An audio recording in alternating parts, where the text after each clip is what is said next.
kon pour wax leen ni leen Oumar Sarr dafa nekk da nga xamante ni dafa bëgg xare bëgg waalo ndaxte c'était depuis 2012 2000 à 2012 dafa commencé woon di liggéey far yàlla def mu dem opposition bu mu nekkee opposition mooy tam mu ni moom xare même su nekkee opposition tax mu bàyyi ko 2013 la mujj ñëw si gàmmu teewul dafa ni du kii nekkatul autorité yooyu waaye day ñëw fii xare pour fësali kóllëreem ak waa xare léegi nag yaakaar naa ñun ñëpp xam ne phase yu ñu jëm yan phase la mooy dañu jëm si ay phase élection xëy na sax fii du place am mais pour sensibiliser waale waa dëkk bi rek moo tax nu bëgg ko fi waxee si élection noonu jëm te pour nga ànd ak pour nga dëkk nu liggéey ko dañuy ànd ak pouvoir ndax pouvoir moo yore les moyens Oumar Sarr bu nekk opposition doon liggéey ñëw ba nekkaat si pouvoir mooy xare dafa war fayeeku lu mu jotoon liggéey bu yàgg ba léegi mooy côté emploi bi incha allah dana gis daa ngi recruter ay fonction publique fii si doomaanu xare yi xale yi demoon tamit immigré jàngale ji Mauritanie daan si wóolu jël si ngeen gis fii si xare dina am incha allahu rabbi côté mbay mi tamit léegi Jibril Gaye mi ngi koy wax bi ñu ñëw si yoon bi noo ngi gis espace bi ñu ne lii maire xam naa dina si taxaw moom gisal na ko boppam pour mu xool nu mu ko xootee mais loolu yëpp nag lan moo koy maye pour que le 23 janvier nu gagné massivement largement nu xam ni nun ñii liste bu ñu yore bi mooy liste bu baax bi ndax ànd ak Oumar Sarr si pouvoir ànd ak président mooy tax dëkk bi avancé jëm si kanam. gars yi amuñu taxawaay ku si nekk keneen ngay tudd keneen ngay mbubboo mais mbir mi du loolu kan lu ñu tànn si xare kan moo war a teewale xare kan moo war a représenté ci xare loolu mooy essentiel bi lu ñuy wax yëpp du wax tur yi ñuy wax yëpp du wax. donc su defee loolu mu amee mu am ay liste yu bare moo fi am yéen en tant que jeune intellectuel lu leen war mooy ngeen càmbar liste yi nga xamante ni moom lañu teg seen kanam ngeen xool ko xoolaat ko xool lan moo si njëriñu xare. su leen yàlla mayee ngeen am chance jël liste yi nga xamante ni ñooy participer si élection bi na ngeen ko teg seen kanam ngeen xool ngeen évaluer chance yi nga xamante ni moom la seen dëkk bii di suñu dëkk di xare am par rapport ak élection yi nga xamante ni moo jëm si. liste bu ñu nekk liste monsieur le maire Moussa Fall nekk si comme 3e position liste proportionnelle su jàllee xare minimum mën na retrouver avec 2 conseillers. suñu zone xare gi Dakar mën na am 6 wala 7 conseillers. muy une grande première dans l'histoire politique de la zone suñu liste tey su ñàkkee suñu liste su ñàkkee xare mën naa bañ am conseil wala benn conseil lay am boo xamante ni Moussa Fall mii lay doon ngeen def ko mu nekk opposant ci conseil municipal Bokhol amu fa responsabilité yaakaar naa ni Moussa ak vécu bi mu am jaar-jaar bu mu am ci politique loolu du cëram loolu du taxawaayam kooku bu respecté wul ñi nga xamante ni ñoo ko jox gëmu ni Moussa dina siéger ci conseil bu mel noonu léegi nag ngeen àndoo seen responsabilité boobu ni ñun ñoo jël suñu dëkk boo xamante ni da daan diriger dem ba yàlla jox leen ngeen am premier adjoint au maire dellu ginnaaw ba xare ñu koy wax ni amatul conseil. le 23 bu nu taxawee fii nanu ko def nanu ko daan defee taxaw nag teg suñu loxo suñu dënn am suñuy droit. dégg ngeen ñun tey tool bii la ñu am wala ba tool yi la ñu am. ku nu ca dimbali ñu jël ndax ñun ñii ñëpp nekkatuñu fi léegi ndax ñàkk mbay ku nekk xam nga ni baa doolo waalo dooleem rek la xam te lépp lu ñuy daj ca àll bee buñ ñu jàppale woon ba Amina seel nu sunu suuf sii dinañ fi toog ku nu woon wuyu ñii ngeen gis ñu ñëw fi nii yëpp programme yii moo leen fi indi tey bu jeexee ku nekk da ngay dellu fa mu nekkoon ba le 23 si jàmm ak salaam dañ fiy ñëwaat. loolu rek lañu bëgg mu jeex fi dañu bëgg ñëpp toog ci biir dëkk bi di yëkkatindoo di dóorandoo laaj géey nag yow gàcce ngalaama yow fii nga toog miin nga ko yow xaaroo ba soxla suñuy carte doog a ñëw ci nun yow ñëw nga fi démb ñëw fi barki démb jeunesse bii ñoo la miin mais cercle bii ñoo la miin dëggal leen sama wax fii yàgg nga fi toog def fi jaloore yàgg nga fi toog defanteeg ñun kon yow géey bu ragal dara bul tiit dara xam nga lu ñu lay jox rendez-vous la woon fa woon yaa fi toogaat bu neexee yàlla fii yow rek yaa fi toogaat ñoo ngi ci sa ginnaaw. mais dama ni ku dem te réseaux sociaux yi nga bind lu la neex wala nga ni Moussa Fall nangam xamuloo la xew xare. Bamba Diop 1996 maa ngi recevoir fii à xare boobu ma nekk candidat fii ci xare man kenn ma recevoir fii Bamba Diop ñu teral ko ba muy jooy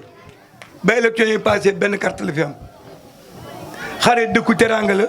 ku ñëw daañ la teral mais fu ñuy teg seen tànk xam nañu ko ñu ñëw ñu recevoir la taxul nga am carte 2019 Thierno Ousmane ñoom ñii ñoo fi doon campagne ak man indi seen ay moyens aw ma moyen dëkk bi ba mu daj ama ten dew ma si nit campagne benn ngoon laa leen woo ni leen tu ma leen doyee woteel leen ma tu ma leen doyul bu leen ma woteel dem sama yoon ñu woteel ma 75% man duma yow kenn ci baat politique aw ma si noonu amul benn nit ba ma xam ne yow uppensé nga ma nga feeñal ni man duma ànd ak yow te taxawuma la bés ba sa aajo faju Ousmane Modibo góor bi nga xam ne si dafa am cëram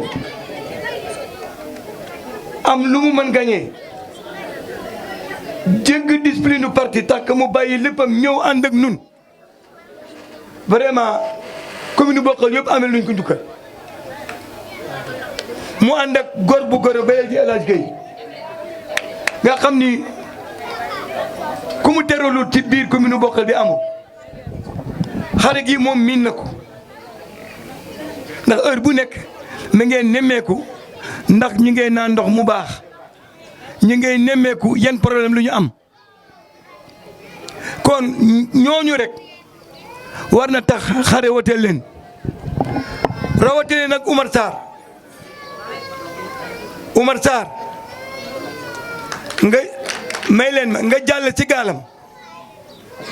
taal muti pompe bu mu la jëndal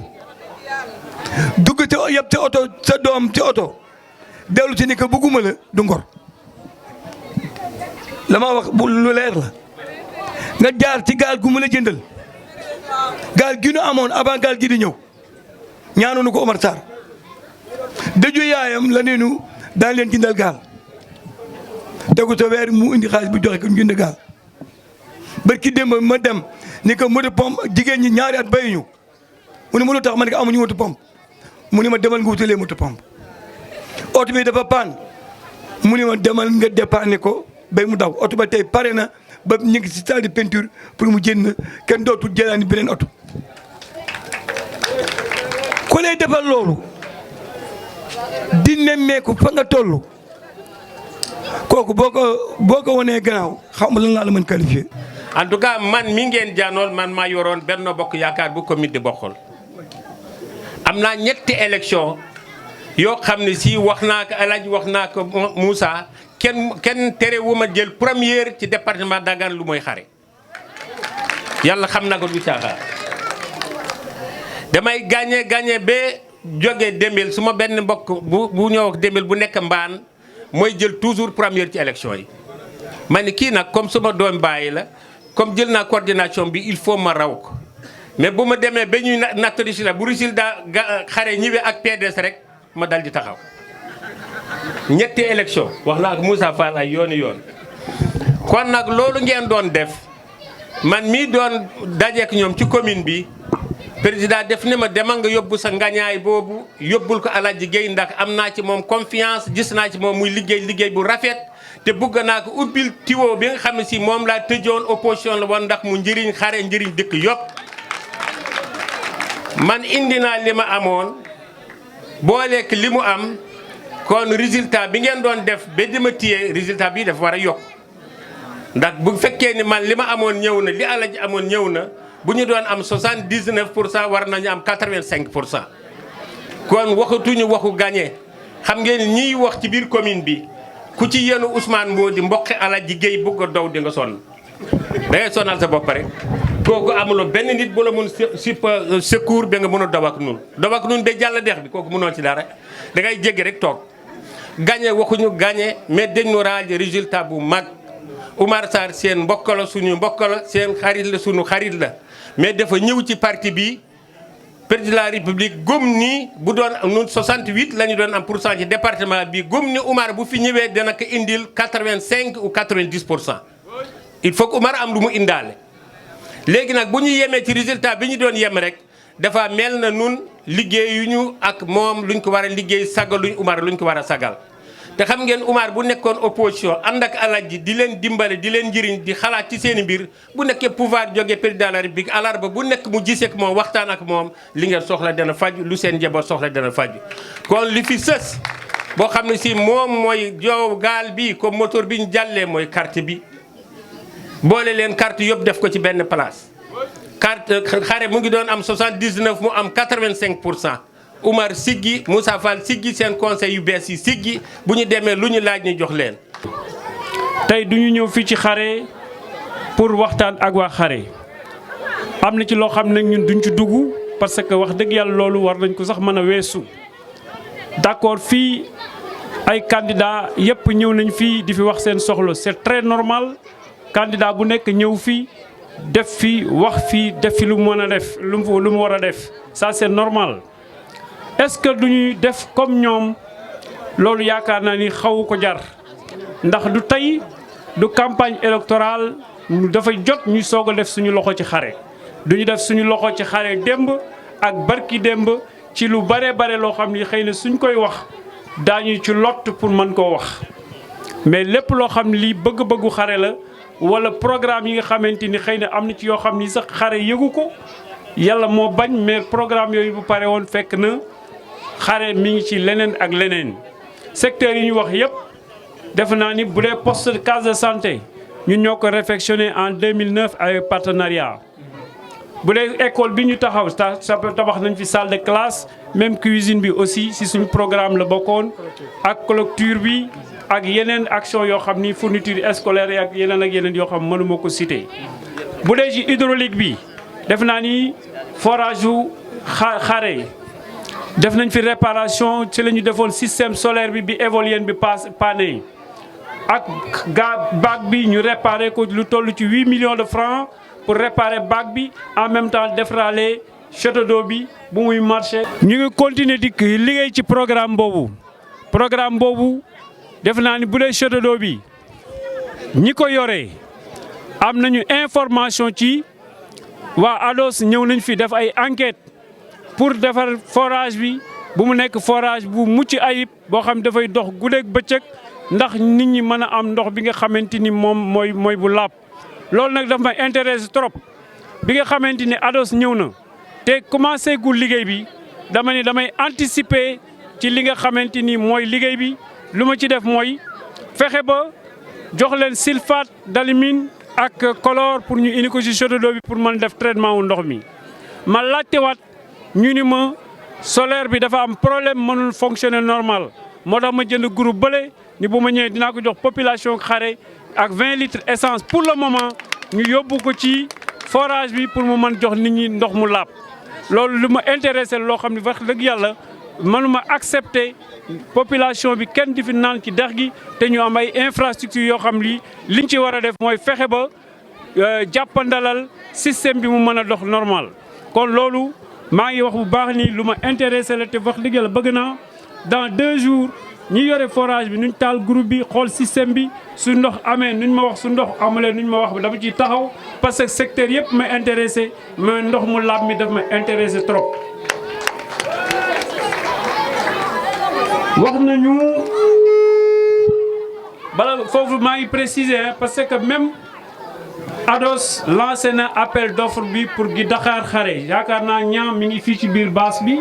tase nañu ay réunion plusieurs fois ak ADOS ak yeneen acteurs yoo xam ne ñoo ne ci mbiru ndox mi tase nañu waxtaan ba kale nañu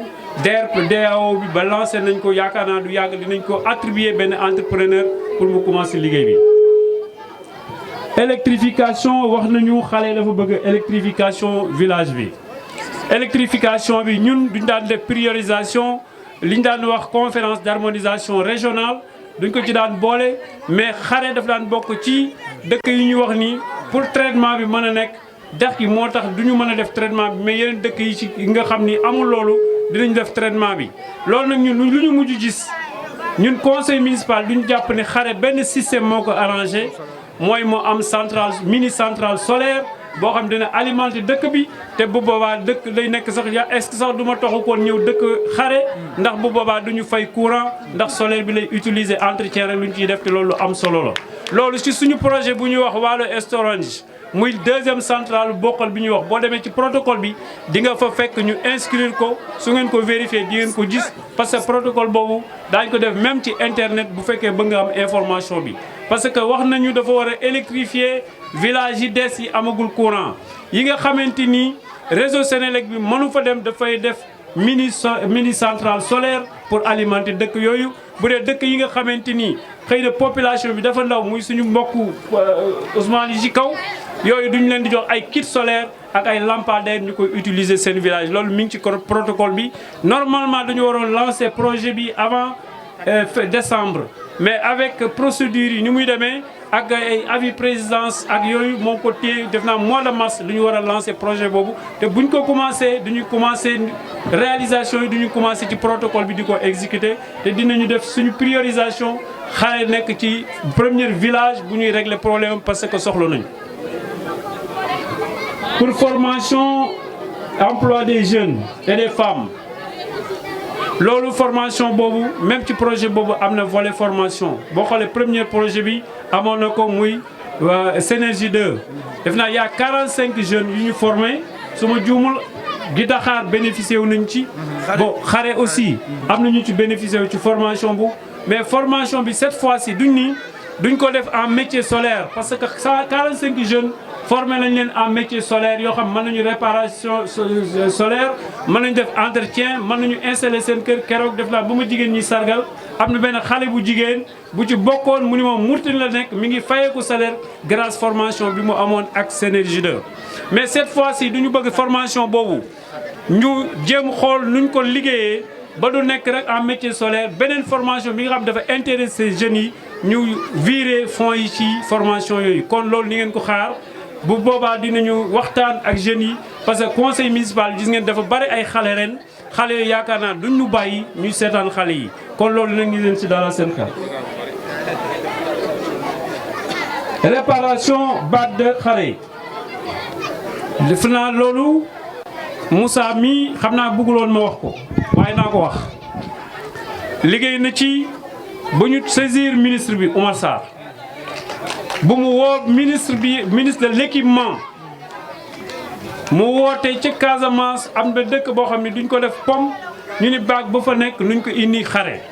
kon loolu xëy na du yàgg dinañu saisiraat ministre bi pour xool baag boobu nu mu ñëwee mais baag ba léegi c'est réparable mais tout le problème il faut aussi ñu waxante dëgg parce que baag yi dafa laaj entretien te entretien bi koy yore mooy dafay am mën a générer des revenus mais baag bu fekkee dafay ne ci dëkk te amul benn revenu bu yàggee dafay taxaw ko il faut qu'on se dise la vérité mais ginnaaw nit ñi ñu ngi koy bëgg dinañu def le tout pour indi leen baag bu fonctionnel pour population bi mën ko yore. ci même loolu ci la ñu jëndee gaal parce que bu ñu def commencé wax baag bi réparé nañ ko benn yoon ça ne marche pas ñu ni kon ñu jënd gaal ndax mu gën a yomb yore gestion bi gën a woyof ñu jënd gaal yi ñoo ko jënd 7 millions 500 Oumar Sarr moo fay 600 000 francs ñu transporté ko Dakar ba ci buntu xare. nuyu nañ leen ku ci nekk sa tur ak sant ziar la bu. heure de gradeur pour aménagement heure de gradeur yi ngeen demandé toute la zone c'est une zone impactée de la compagnie sucrière mënuñuy jox ndox mi gratuitement les populations xare ni mu amu ci dafay taal moto pompe kooku yaakaar naa duñu ko war a régler avec la compagnie sucrière. mais ak lu mën a xew heure de gradeur yi man dina introduire demande bi ngeen jox ma dinaa ko am fu ma ko dugal pour ñu mën ñu heure de gradeur ci lu gën a gaaw avant contre saison bi ci kàttanu yàlla. appui gasoil bi bon appui gasoil bi fi ñu toog bi ngeen ko waxee ndem seen moto pompe bu baax na Ousmane mii déy na ma ni ma dafay joxe 100 litres ma ne ko ma ne damay joxe 100 litres muy 200 litres kooku seen bon dans la semaine mën nañ leen ko jox ci kàttanu yàlla. aménagement des parcelles c'est la même chose ak li ñu waxoon def naa duñ ko doubler mais beneen bi aussi def commune Bokhol duñu am opportunité boo xam bi war ngeen ko xam yaakaar naa projet Delta Saliou Diaw mii xam nga ko Moussa Fall mii xam nga ko projet Delta dafa nekk projet boo xam bi Union européenne moo ko financé mais yàlla dafa def ci barke mag ñi nga xam ne ñoo nekk ci biir commune Bokhol duñ ci jox Bokhol loo xam lii commune yu bëri ñi ngi contesté pourquoi projet bi duñu bañ ba tuddee ko projet bokkal projet Delta boo demee Sayed projet bokkal luñ ko tuddee 3180 hectares la wala réhabilité waxuñu réflexion de réflexion mooy heure de grandeur romb nii def ni mais réhabilité mooy ñu remettre à neuf reprendre ko ni ñu ko war a defee 3180 topographie ñëw nañ yaakaar naa ñëw nañ Gidaxaar su fekkee waa Gidaxaar ñu ngi fi. ñu doté école bi ay matériel yi nga xamante ni moom la ñu soxla mais loolu di ngeen def expression besoin bi directeur bi na def expression besoin. wax lan la soxla ci école parce que ñun chaque année dinañ leen jox fourniture scolaire su fekkee dafa am manquant table banc duñ ko partagé IEF ak commune bi ñoo ko partagé su fekkee dafa manqué ñu wax su fekkee dafa am yeneen jumtukaay yoo xam ne dafa jaadu ci école primaire nuñ ko wax ñu xool ak IEF bu fekkee IEF moo ko war a def ñu xam su fekkee ñun ñoo ko war a def ñu xam mais lépp loo xam li ñun jóge na ci askan wi ñëw ci ñun lépp luñ ci war a def dinañ ko def beneen bi nag maa ngi vraiment sant ñi fi teew ñëpp mais duma mën jeexal te yóbbante woon nuyoo ci sama frère mon collègue Mafal directeur école bi ñu taxaw di ko ñaanal yàlla ci li nga xamee ni choc bi ko arrivé yal na yàlla fëgg boppam ci jàmm ak salaam mais di féliciter waa xare yëpp di féliciter Ouli Fall di féliciter conseil yi nga xam ne ñoom la ñu fal tey ñu war a jongante le 23 janvier di remercier population bi yëpp di leen dox daje fekki fan ci kanam bu campagne bi ubbee du ñàkk daañ fi dellu si maa ngi sant ñëpp di gërëm ñëpp. bu leen fàtte bës ci abonné ak ci cloche bi ngir ngeen mën a jot xibaaru Ëllëg Média. Audio Jungle.